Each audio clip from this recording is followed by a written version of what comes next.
Good morning student.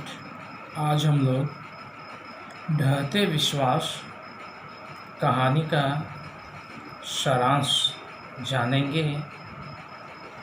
तो यह कहानी एक ऐसे परिवार की आर्थिक दुर्दशा से शुरू होती है जिसका मुखिया लक्ष्मण कलकत्ता में नौकरी करता है, किंतु उसकी कमाई से वह अपने परिवार का भरण पोषण नहीं कर पाता है।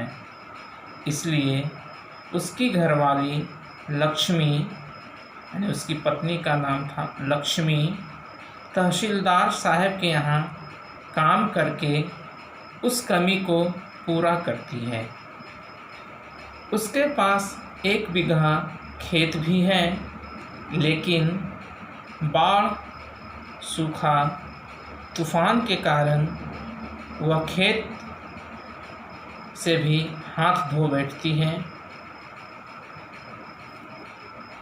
कई दिनों से लगातार वर्षा को वह देखती आती है।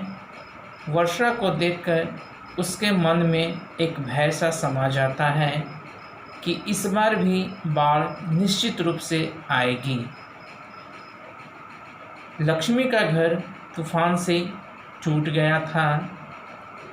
किसी तरह वह कर्ज लेकर अपने रहने लायक घर बनाती है। सुखाड़ होते हुए भी वह हल किराए पर लेकर खेती करवाती है। सूखा होने के कारण धान के अंकुर जल गए थे, फिर भी वह हार नहीं मानती है, उदास नहीं होती है। वह रोपनी करवाने का निश्चय करती है और वह सोचती है कि हम इस बार सुखाड़ हो तो भी मैं रोपनी करवाऊंगी ताकि वह अपने घर परिवार को चला सके। लेकिन बाढ़ आने की चिंता ने रातों की नींद उड़ा चुकी थी। लक्ष्मी का घर बांध के नीचे था। जब वह पहली बार ससुराल आई थी, उस समय भी इस मंजर का अनुभव कर चुकी थी। उसके मन में भय समा रहा था कि अगर पुनः बाढ़ आती है और बांध टूट जाती है तो इसका सामना मैं कैसे करूंगी। पति परदेश में है, 3 बच्चे के साथ वह गांव में रहती है और सूखा तो पहले ही गांव के लोगों का कमर तोड़ चुकी है। गांव के कुछ युवक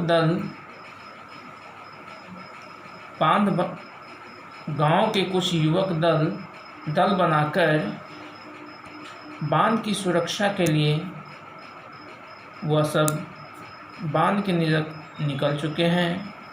लक्ष्मी भी अपने बेटे को बांध की सुरक्षा के लिए साथ में भेजती है। बांध की भयानक स्थिति देख लोग यहाँ से खिसक नहीं रहे हैं कि किसी भी वक्त बांध टूट सकता है।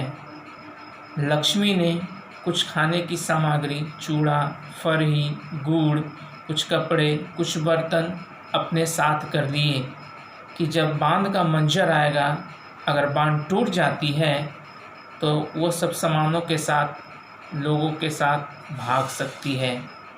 जानवरों को, गाय, भैंस, बकरी सबके पगहे खोल दिए थे, लेकिन लक्ष्मी का बड़ा बेटा अभी भी बांध पर डटे हुए था।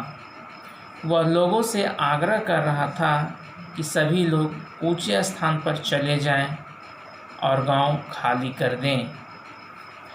सभी भयभीत होकर टीले की ओर भाग गए और स्कूल, देवी स्थान सब भर चुका था।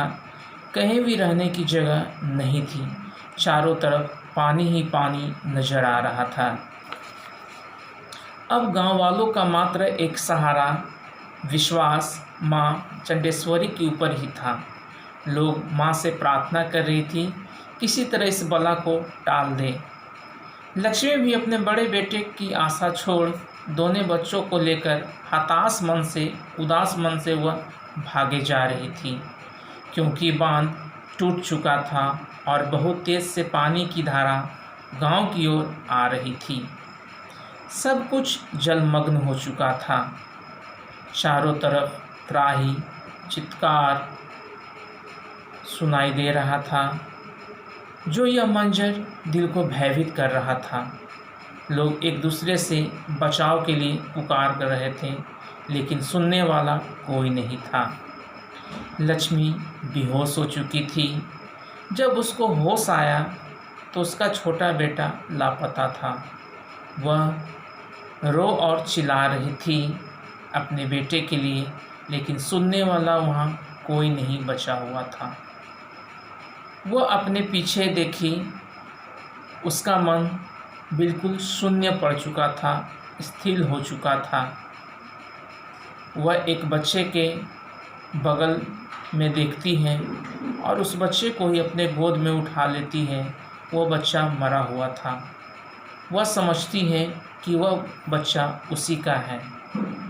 उसके शव को लेकर वह रोती है, विलाप करती है और याद करती है। बार बार देवी माँ से प्रार्थना करती है कि यह बला टल जाए। इस तरह से गांव के लोगों का भरोसा माँ पर बना हुआ था, लेकिन माँ उनकी बातों को नहीं सुन रही थी। इसलिए लोगों का विश्वास माँ के ऊपर से भी धीरे धीरे हटता जा रहा था, यानी ढहना शुरू हो चुका था। कह सकते हैं देवी देवताओं पर भरोसा कर ठगे जा रहे थे और देवी पर से विश्वास ढहते हुए नजर आ रहा था। अतः हम कह सकते हैं इस कारण ही लेखक ने शीर्षक का नाम ढहते विश्वास रखा है। धन्यवाद।